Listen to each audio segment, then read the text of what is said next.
we can listen to that sound and know that is the presence. And sure, we listen and we think, oh, it's so soft, or it didn't come strong to me, or whatever it is. Just be grateful for any amount. Same as when we see light. When we see light in the meditation, that is an experience of God. That light that comes. Sometimes you have to open your eyes. Am I looking at a light switch? No. There's a light. Where does that light come from? That light comes from God. But we keep a distance between God. We say, well, okay, that's God. And we don't have a personal connection to it. It's just God. You know, we want to develop that personal connection. So when I came on the path and my heart was wounded, it took many years to be able to start developing that relationship with God. And it really is like a relationship. When we're in a relationship with someone, we need to be honest. We need to have our heart open.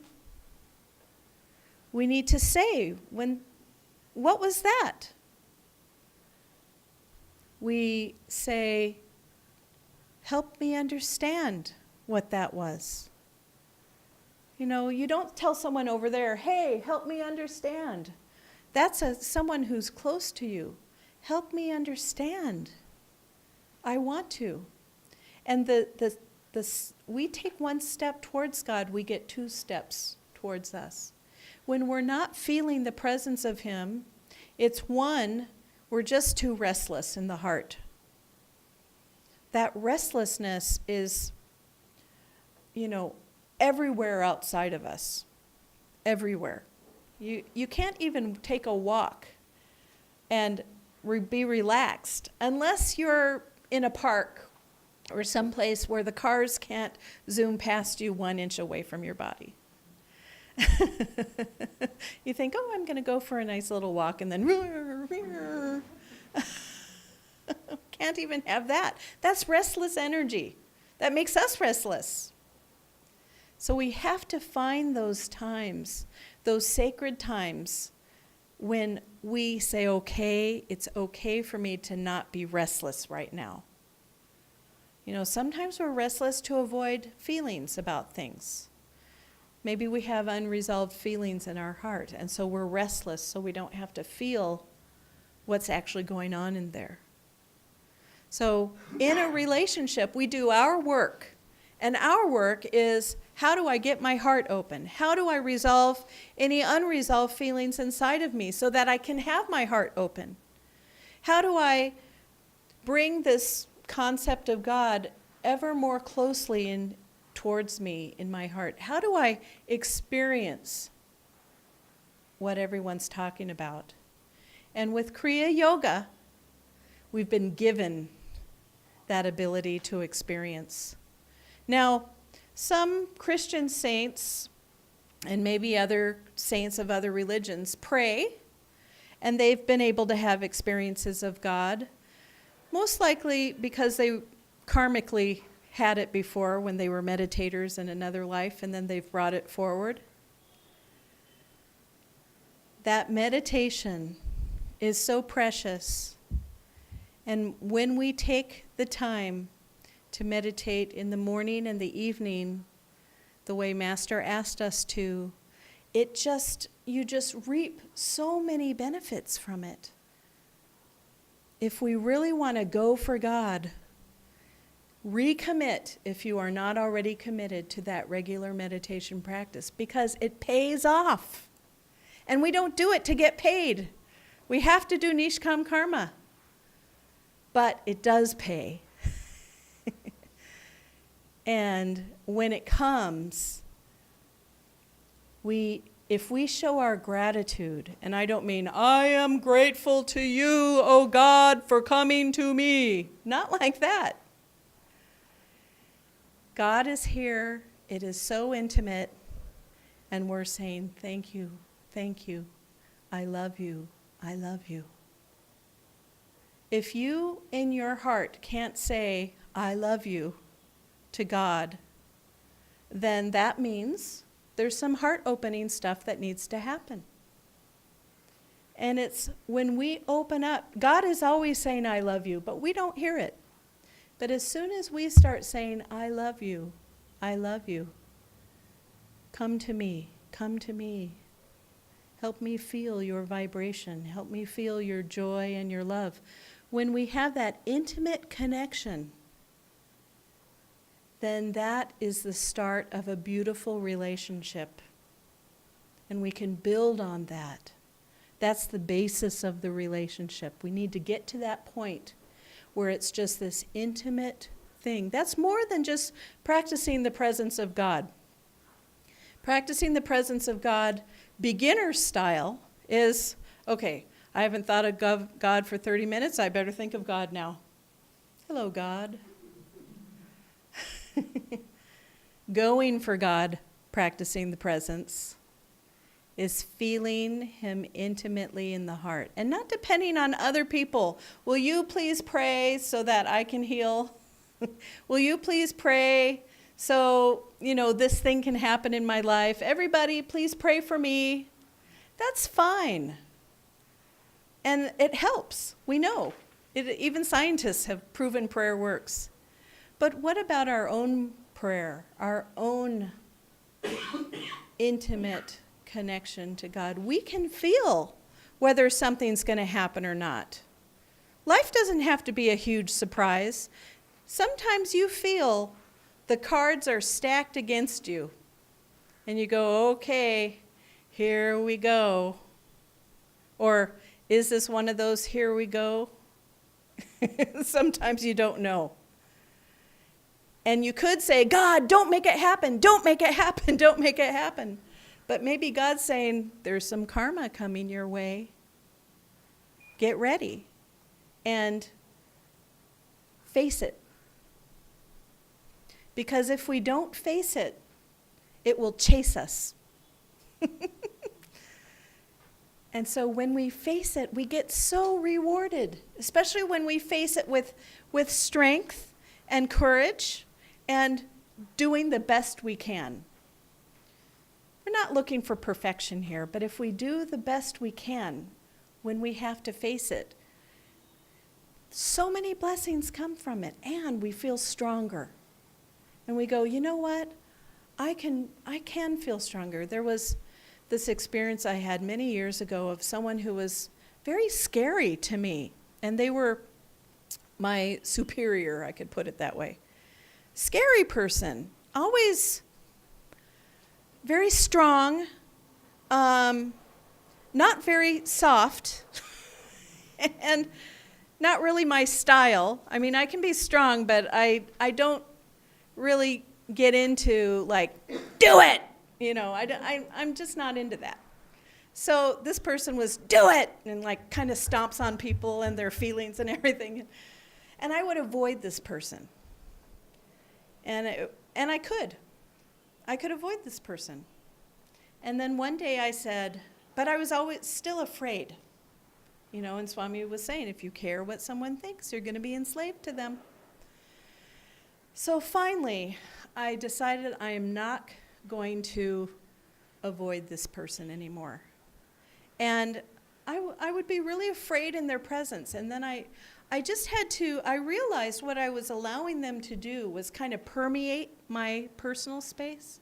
Because someone like that kind of tries to control people by permeating their space, and they have strong mental powers and kind of try and make people think what they're thinking also. And so I saw that before, and it was like, but it was my job to be around this person, even though I was ignoring. So I decided I am going to be around this person. And what I did was I strengthened my aura.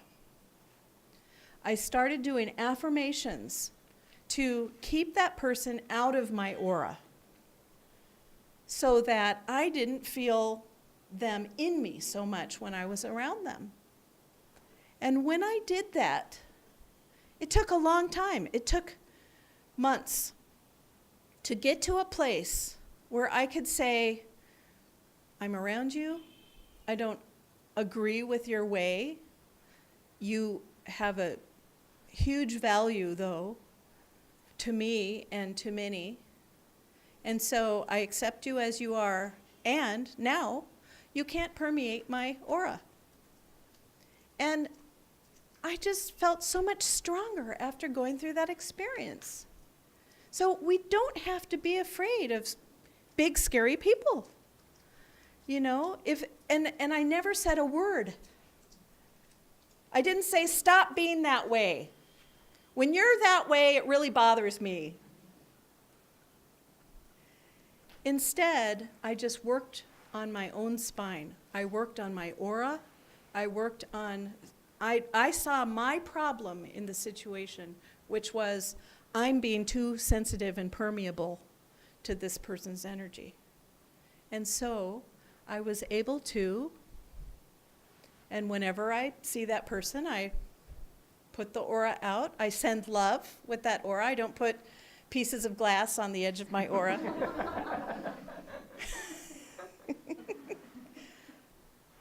Swamiji used to say he projects a wall of love,